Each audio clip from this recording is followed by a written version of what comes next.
Hello everyone. बहुत बहुत माफ़ी चाहते हैं आप सभी से, क्योंकि जो लास्ट वीडियो में आपका जो लास्ट क्वेश्चन था वो कंप्लीट सॉल्यूशन उसका नहीं हो पाया था।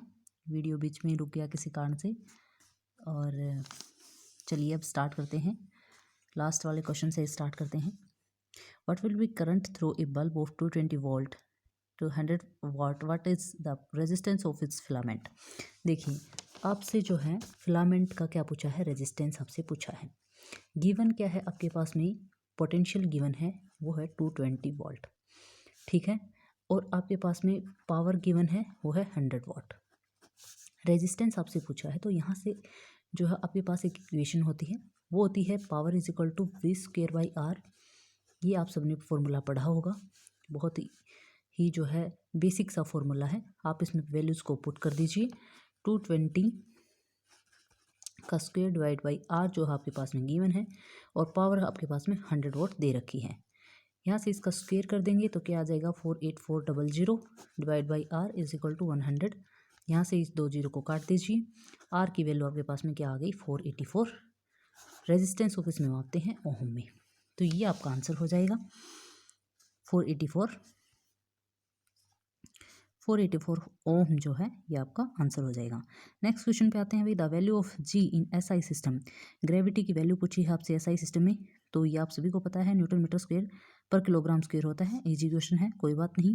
What will be angle of incidence if the incident ray and the reflected ray became perpendicular to each other. देखिए ये भी इजी क्वेश्चन है, आप सभी को पता है कि इंसिडेंट रे ये हो गई हमारे पास में इंसिडेंट रे, ठीक है, किसी सरफेस पे आ रही है, ठीक है, और यहाँ से ये रिफ्लेक्ट हो रही है। ये हो गया आपके पास में एंगल ऑफ इंसिडेंस, ये हो गया एंगल ऑफ रिफ्लेक्शन। तो ये दोनों रेज जो हैं, angle incident ray and the reflected रे, ये ओनली 45 डिग्री पर ही क्या हो सकती हैं, एक दूसरे की परपेंडिकुलर हो सकती हैं। तो आपके पास में राइट आंसर हो जाएगा यहाँ से 45 degree. A properly cut diamond looks bright, तो ये किसकी वजह से दिखता है, properly cut diamonds looks bright. इसका रीज़न क्या है, आपसे 4 ऑप्शन दिए गए हैं, देखते हैं इनको।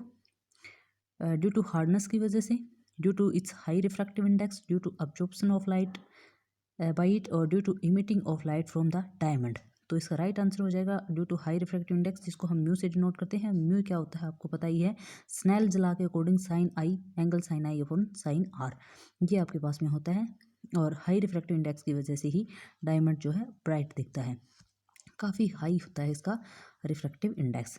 If AC is sent to a DC motor, अगर एसी को अगर हम सेंड करते हैं डीसी मोटर में, तो क्या होगा, the armature will get Brunt, या फिर the armature will not rotate, the armature will rotate faster.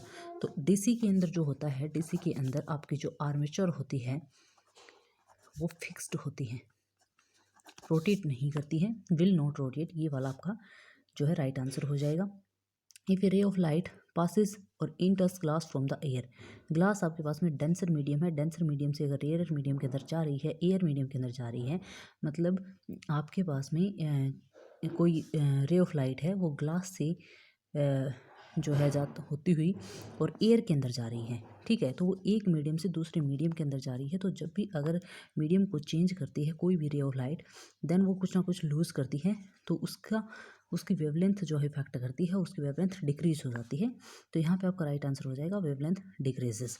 A car moving at a velocity of 36 kilometre per hour is subjected to a retardation at 2 metre per second square by applying brakes when the car is going to stop. यहाँ पे हो जाएगा velocity given है, v की value given है 36 kilometre पर हार, kilometre पर हावर में दे रखा है। तो सबसे पहले तो हम इसको मीटर पर सेकंड में कन्वर्ट करने के लिए क्या कर देंगे, 5/18 से मल्टीप्लाई कर देंगे। 18 दूनी 36 होता है, आप सभी को पता है। और तो 10 मीटर पर सेकंड, यहाँ से क्या आ गई, हमारी वेलोसिटी की वैल्यू आ गई, देन 10 मीटर पर सेकंड, ठीक है। नेक्स्ट क्या दे रखा है, हम एक बार दोबारा से देखते हैं क्वेश्चन को। Is subjected to a retardation at 2 metre per second square, retardation दे रखा है आपका, एक्सेलरेशन दे रखा है 2 metre per second square, okay. और पूछा क्या है कि जब हम अप्लाई करेंगे ब्रेक को तो when the car is going to stop, अगर कार स्टॉप हो रही है तो मतलब हमारे पास में देखिए यहाँ पे जो फॉर्मूला यूज़ होगा वो होगा आपका v equal to u plus a t वाला, ठीक है। इसके अंदर जो हमारी ये होती है फाइनल स्पीड क्या रही, ये होती है इनिशियल स्पीड, एक्सेलरेशन और टाइम, ठीक है, ये हमारे पास में है। तो फाइनल में तो ब्रेक लगा दी तो यानी कि स्टॉप होगी, ये हो जाएगी फिर 0।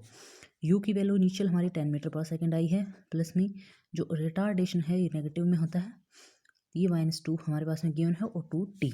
अब यहाँ से हम करेंगे तो ये 2t इज इक्वल टू 10 हो जाएगा, और t की वैल्यू क्या हो जाएगी यहाँ से 5। तो आपका जो है कितने सेकंड में जो है रुकनी थी गाड़ी, ये पूछा था कि applying brakes when the car is going to stop, कितने सेकंड के अंदर जो है वो स्टॉप हो जाएगी।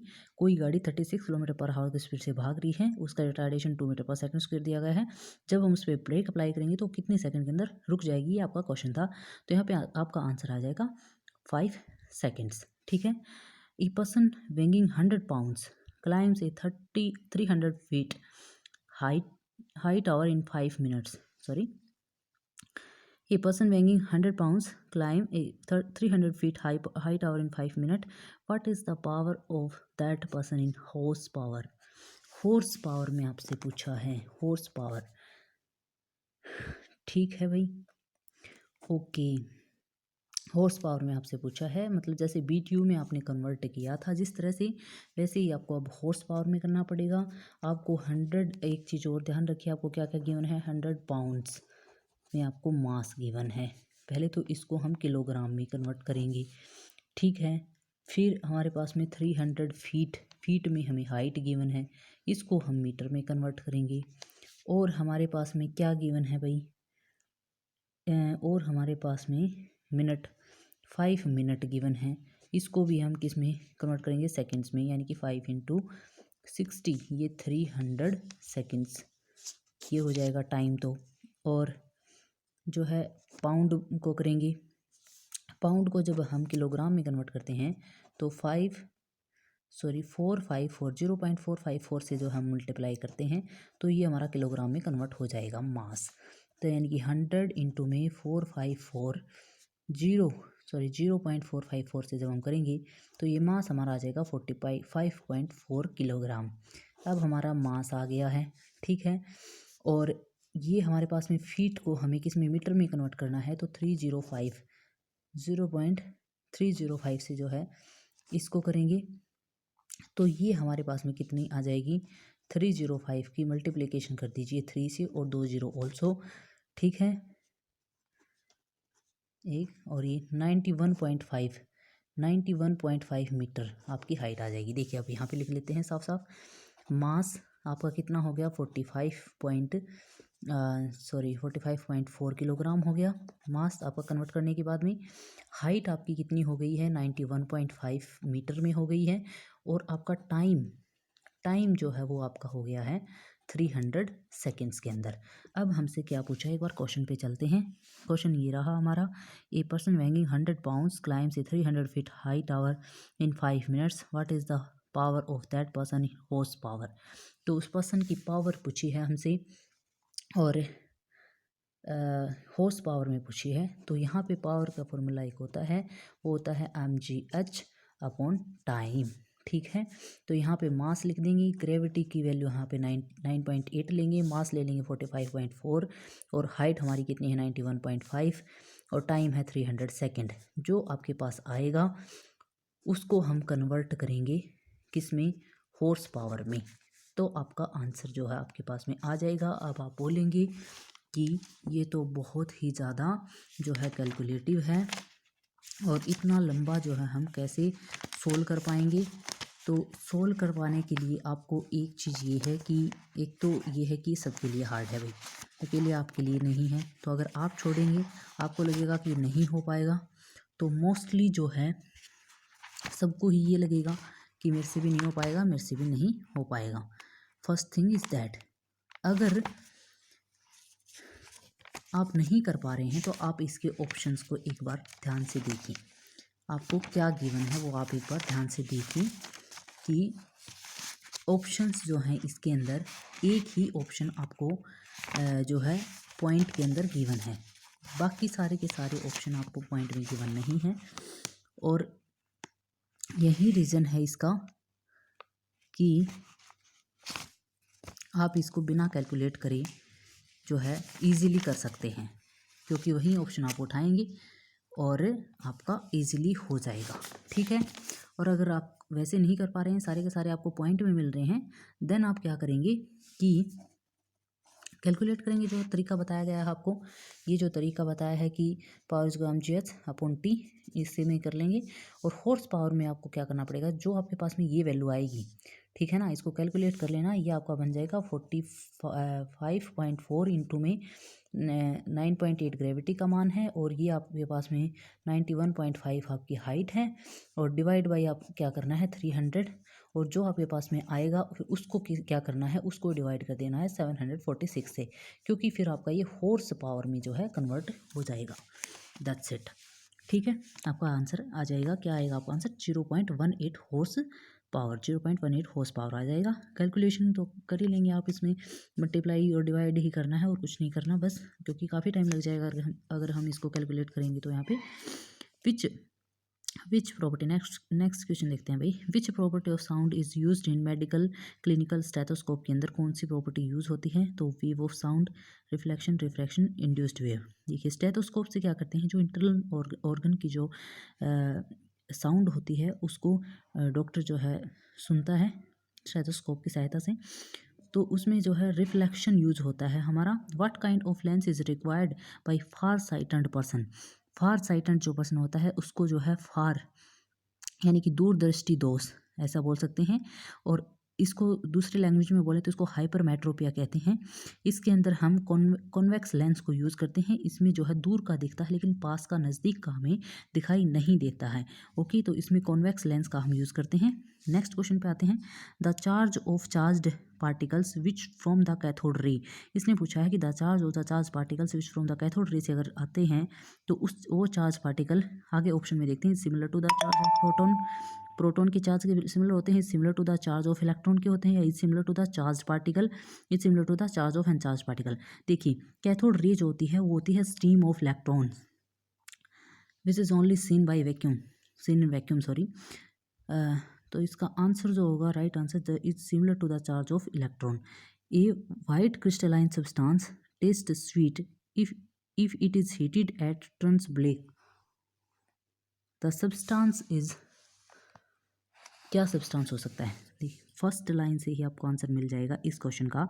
ए वाइट क्रिस्टलाइन सब्सटेंस, एक वाइट क्रिस्टलाइन सब्सटेंस है, सॉरी थोड़ा सा जो है कैमरा में पता नहीं क्या प्रॉब्लम हो गई है, अच्छे से दिख नहीं रहा है, कोशिश करते हैं। चलिए फिर भी सॉरी भाई, इसके लिए माफ़ी चाहते हैं, क्वेश्चन अच्छे से आपको दिख नहीं पा रहा है। रुक जा भाई, रुक जा आराम से, पता नहीं क्या प्रॉब्लम हो गई है, एक बार दिख रहा है दोबारा नहीं दिख रहा है, आई थिंक पता नहीं क्या प्रॉब्लम है। चलिए, क्या दिक्कत है भाई, क्या दिक्कत है, क्यों नहीं दिख रहा क्वेश्चन अच्छे से? चलिए इसको थोड़ा सा पढ़ देते हैं। A white crystalline substance test sweet, मतलब एक वाइट क्रिस्टल जो है, वाइट क्रिस्टल है हमारे पास में जिसका टेस्ट जो है स्वीट है, मीठा है। तो ये हम बिल्कुल एक फर्स्ट लाइन से ही अंदाज़ा लगा सकते हैं कि ऐसा क्या हो सकता है। तो ये है शुगर होगा, चीनी जिसको हम बोलते हैं अपनी लोकल लैंग्वेज में चीनी, शुगर इसका राइट आंसर हो जाएगा।